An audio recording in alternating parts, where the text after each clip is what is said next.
change the picture. Pro Angler Spinner Rigs Part 4, Selecting the Right Blade. Well, Chris, you have quite the selection of blades here. Can you tell us the best way to select blades for our spinner baits? It was a complete accident.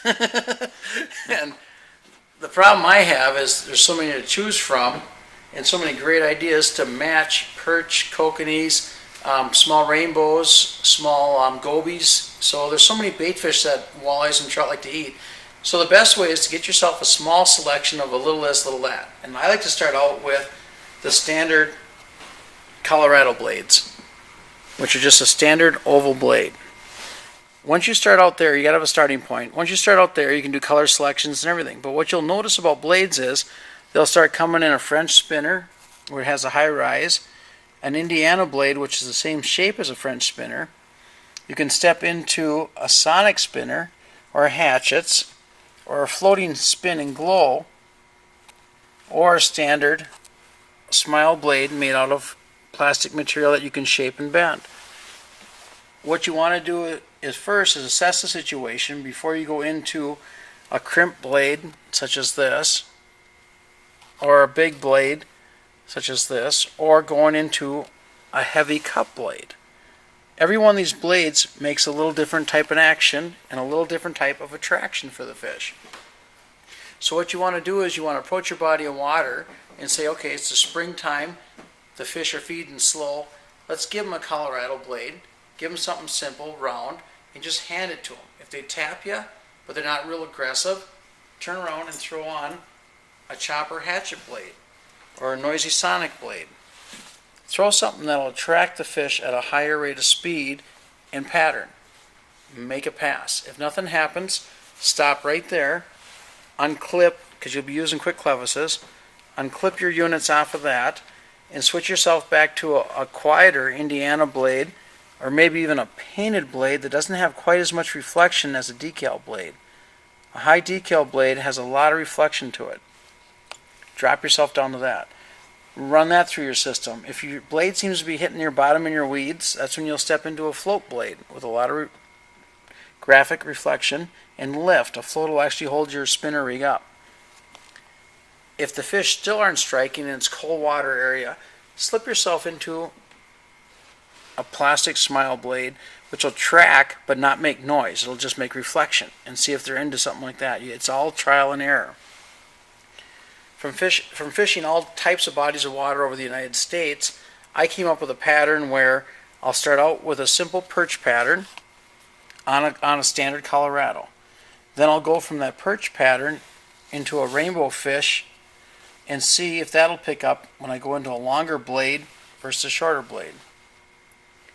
Then what I'll do is when I get into a Great Lake area and I'm fishing a lot of open water away from structure, I'll make fishing lures out of earrings.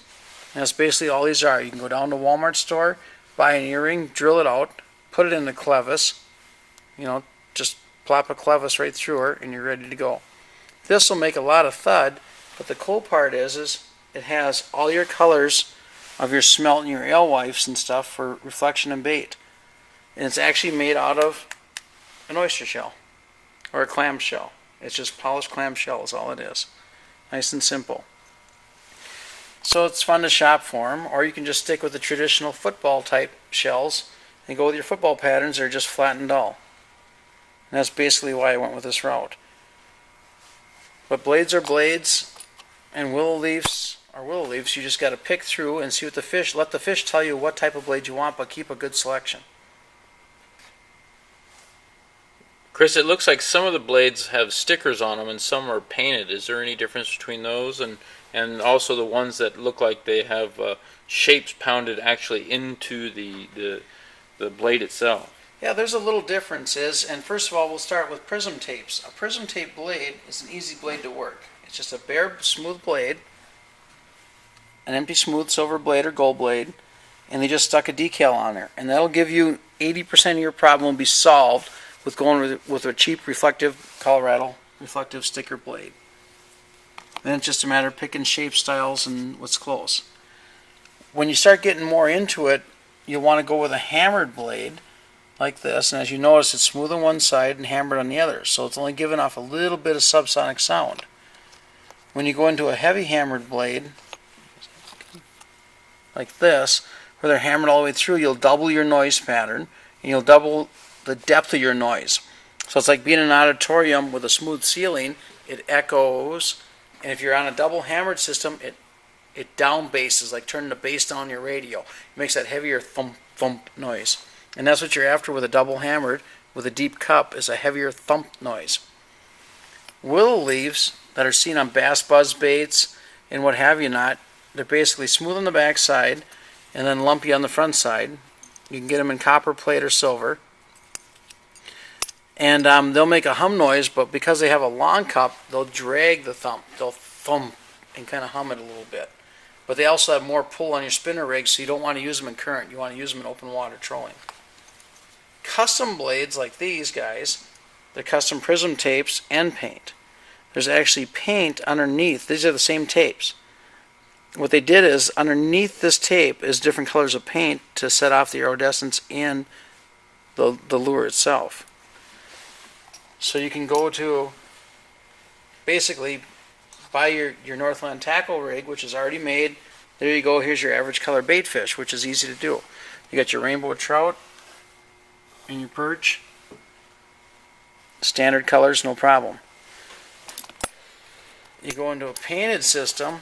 These are all custom painted blade baits, which you call up a tackle retail store or wherever you can get a hold of somebody with an airbrush, and you build stuff to match the fish. And they've actually laid the fish down, laid the bait next to the fish, and painted it. So there's a little difference there. Basically, get started and pull and let the fish tell you what they're biting on. And that's the best method. Sounds great, Chris.